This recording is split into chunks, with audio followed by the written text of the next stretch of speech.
we want to talk about LPL real quick before we bring Carter on? Because I've got two angles on this, because these are two of my classic rants. So I'll just revisit them both. Do you know how fucking painful it is being a fan of Rookie and Knight? Oh my God. Because here's what happens, guys. Both of them, no joke, every single year for the last 3 or 4 years are like the best players in the world. I'm not saying even just admit that they're unbelievable. But what happens in both players' cases is they tend to have the amazing spring, pretty good, and then in summer playoffs, their teams just collapse. And you're going to go to them. Right, here's the thing. At least Knight has the odd dodgy playoff game. I don't even know what Rookie's done wrong these years, mate. I've genuinely, these last years since the IG year, when he got to Worlds, after they won it the second time, every year he's good enough, mate. It's just his team goes to shit by the summer. It's so sad, because the point is, it's just like on Twitter, I saw this. People really have the take, Monte, that if you don't get to Worlds from LPL, you must suck. It's the opposite. By definition, it's the opposite, because it is the hardest, most stacked region in the world. And the double elim means you can't fluke it. You can't just get lucky like Katie Arrows did in LCK and win a bunch of game 5s. If people don't know, they just kept winning game 5s every single round, and that's how they won in like the minimum fashion.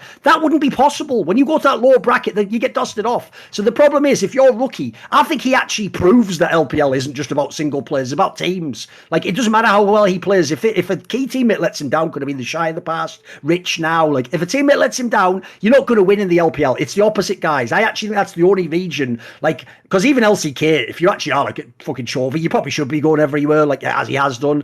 LPL, I don't think that rule applies, mate, because it's brutal. These two guys, they're not going to get the credit because people are going, whatever, why didn't they get there? But it's the hardest legion in the world to get out of, in my opinion. Yeah, I mean, I think that's definitely true. The playoffs have been, I didn't see the latest like V5 qualification failure yet, so I can't comment on that. I did see I was disappointed in some of V5's earlier games in the playoffs, and also especially considering their regular season performance. And I too would like to see Rookie versus Faker get robbed of that yet again. Tragic. Wild, isn't it? I will say that, as I do think that a lot of the top LPL teams are obviously world class and competitive. I do tend to agree with Jensen's take from last week that Gen G is probably the best team in the world in this meta right now. There are just a lot of weird flaws, and it might just be the top versus JDG matchup, which we've seen twice now, and maybe these teams have a certain way that they're going to play against each other. But we've seen 10 games of them going head-to-head at this point in time. And there's some really, like, interesting things that these teams do. Like, Top Esports is great at getting these early game advantages, and they can push them for a while, but at a certain point they just lose their eyes, just drift off the prize. And instead of continuing to make logical plays, sometimes they'll push their advantage too hard and continue to try and punish a lane that is, they've already won hard. That person has died 2 or 3 times in the lane. You don't need to continue to try and punish them by like diving them at tier 2 turret when you don't know where the rest of the enemy team is. Then you throw that lead that you got, right? You can just push the tier 2 and leave. The other thing that's very weird that they do. That's why, by the way, Top versus Gen G is the series I must see at this Worlds. I must see it. Because who the fuck wouldn't want to watch that early game? Yeah. It's going to be amazing, isn't it? The early game will be amazing, but here's why I think Top is probably not a very good... okay. They could be actually an interesting matchup into Gen G. I think Top might be a very bad matchup into T1. Because T1 is the kind of team that when you overextend and try and press advantages, they have a vision trap set for you and you die. And JDG was punishing him in that way. So I can actually see T1 beating Top just because of a stylistic mismatch. The other thing Top was doing that I think was questionable was they were on like Dragon Soul. They were on Soul Point multiple times in this series, and they would keep on trying to like trade Soul and get Baron, which makes no sense. Like, the fact that some of their compositions would have been hugely good with Soul, and they were trying to like bait JDG into coming into the Baron pit, and then oftentimes they would succeed and then die doing it, whereas they were just never focused really on completing the Soul. What's wild is points in the series. Are you ready? It's not from the mouths of babes, Monte. Actually, on the LCS cast, I heard them say the line that applies to this. They said the point is the Baron runs out, the Soul stats just remain. That's why it's obvious you're just better, isn't it? Like, obviously you want the Soul. Of course, yeah. It's OP as fuck. Sex is temporary. Gaming is forever, guys. as if you're dropping that fucking tweet. That was pure cancel, that tweet as well. I bet that's got like 100,000 likes by now. It's ridiculous what I know. It's mental. It's true though. It's true though. But yeah, so like there were multiple times in this series where I was like, why is this your priority? Like, why are you so fixated on? Because sure, like they can have a dragon for free and maybe you get the Baron, but just get the fucking soul, which is going to power you up forever for free. And then on JDG's side, their warding is like pretty bad. Their vision control is pretty bad. And it's more that I felt like a lot of times in the mid game, they were catching top esports throws and having good team fighting. I mean, there's a lot to like about JDG. I don't want fans to think that I'm minimizing either of these teams that are clearly world class. I'm just saying that they have pretty distinct flaws that I'm seeing. They do, yeah, of course. And by the way, whenever anyone has a strong stylistic identity, there will always exist a counter, even if that team's not as good. It's just you can match up well. By the way, the reason I was laughing is because I just realized I just thought up the most insane analogy for why people. I've actually figured it out, Monte. You know why I always ask you in that sort of incensed manner, where I just keep going like, but why do they just have to push the Baron down? Like, just bait the other team. I've realized why. It's because basically these are a bunch of frustrated young men who have no direction in their lives, wailing away on a big purple worm, and then they're basically edging. They're just getting really close, but they agree we're all going to stop right before it goes too far. And I'm so close, I can't stop. And then they just have to. So you know what? And then that point in time, the goal of the other person is to give you a failed orgasm, to come in and ruin it all. It's exactly the wrong time. Whatever. And not only that, but it's not just one young man. It's 5 young men that have to agree not to push themselves. There you go. Edge, right? Now that's fucking impossible. It makes perfect sense. They can't manage it, Monte. That's inhuman. Exactly. That's never happened in human history, by the way. Exactly. Yeah. Basically, the only way we could stop them fucking up these barons is we need to go medieval. We need like chastity belts, like fucking daily prayers in the cell, like everything. Fill your mind with the light of God. The other thing that I thought was like really funny about top esports in that series was that it didn't matter what was going on. Like they never saw a Baron fight they didn't like. It's like, just give up the fucking Baron, guys. Like you have a lead. It doesn't matter that much, but it's like, they're doing Baron. Everyone flash into the pit from behind right now. And we all die. It's like, okay. I guess just throw the game like that for some reason. They can never give it up. They can never just give it up. They can never trade objectives. It's this very strange play. And then also like live and die by JackieLove. Honestly, like sometimes he just pops off. Sometimes he just Lucian dashes into the team and loses you the game, or Zeri ults into a team and loses you the game.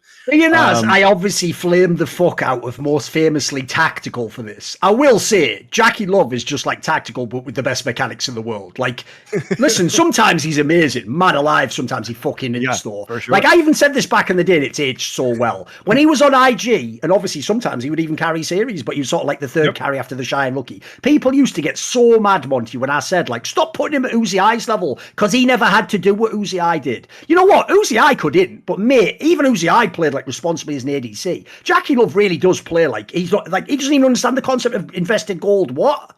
Look, I mean, it was he's a maniac. It was a tale of two JackieLoves in the 2 series that they played together, because the first series he was actually one of the best fuck players. Out of him. He was crazy good, even though they lost the series. And then in this series, he wasn't.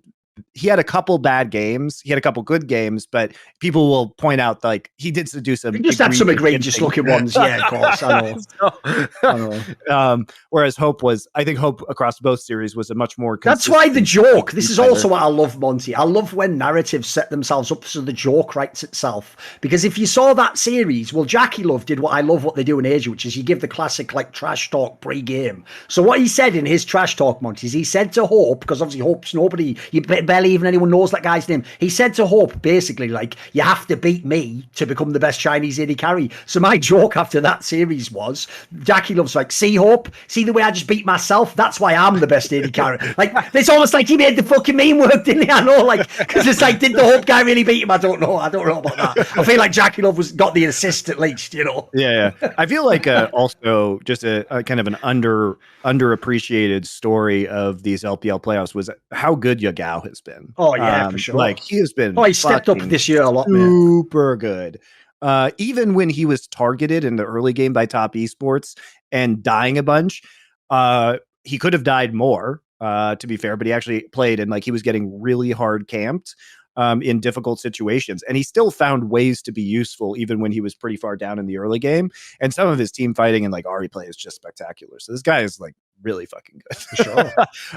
His Rise ults too in some of these series and LPL playoffs have been fucking nutty. Like, so I really like Yagao as a mid laner right now. Super fun to watch. So yeah, that's a really outstanding performance. I'm really looking forward to Worlds because it feels like there's a lot of parity. Maybe people will disagree, but it feels like there's a lot of parity between LPL and LCK. I know the trendy thing is just to say LPL is better, but I think probably on average they are. But I think it's probably like Genji, at least in this meta. We'll see what meta arrives at Worlds. Is going to probably be the early favorite. And that's why I like it though, dude. Because here's what I like. Obviously, China, as usual, did end up being like a tombola by the time you got the last 5 to 6 teams. And you never do just get the number one team wins every series and wins the LPL. That hasn't happened for years. So the LPL feels like more dangerous as a group, but no one knows yet which team will emerge to be the potential champion. Yeah. So I actually get the vibe when you think about how many of the LPL teams have these superstars, like the top one, for example. That's where actually having the best Korean team be like the team where I was like, no weaknesses all the first part of the game. Everyone's playing their role well. They're like a control team. That could be the best style to even match up with all that. I could even see that being the one that could punish these LPL teams. Yeah. And also, I think that unlike some, other Korean teams, they have like such star level players in a variety of roles that if the joke is in the past, normally you'd get like the Chovy Viper type guys would be on the LPL team. They're actually on the LCK team this time. The absolute best players at their role. Yes. Yeah. So it feels really good. And also, I think it'll be interesting to see some of these ADC matchups are going to be very exciting between these two teams, or two regions rather. Even like Deft coming back into play-ins is like kind of fun even on its own. I guess top line is not so exciting, but a lot of the LPL teams have some pretty exciting bot lanes, as well as Ruler and Gumayushi and Korea. So yeah, I think it feels good. I think that there are certain things about T1 that make me believe that they match up well against top esports in particular. And yeah, I think it'll be a really fun Worlds. I honestly think it'll be a really fun play-ins. I know it's shocking to say that, but because it's going to be remember the fact that one Western region slot / major region can't get out. There's only 4 and there's going to be 5 in there. That alone makes it totally unique compared to all the other ones. Like someone is going to be forced to be the Mad Lions of the. Well, it might even be Mad Lions is the joke, but we'll get to that in the next segment. But yeah, someone's going to be forced to look shit, unfortunately, just because of by virtue of it. And also the good news is, as we've said, think about it, you've got all the best LPL teams. Knight's going to be there. All the great players. You've got Faker's going to be there. You're going to have Genji and Chovy. You're going to be going for the title. You've got obviously EG, and you've got 100 Thieves and Jensen, you've got all these EU players, and then after all that, you can also just go out to the concession stand and get a programme and some popcorn from Bjergsen. So everyone's going to be at Worlds. That's all I'm saying. Everyone's going to be there. And with that, want to see more cool, funny, interesting clips based on topics from my content? Well, subscribe to this channel then, or, be a pleb and don't.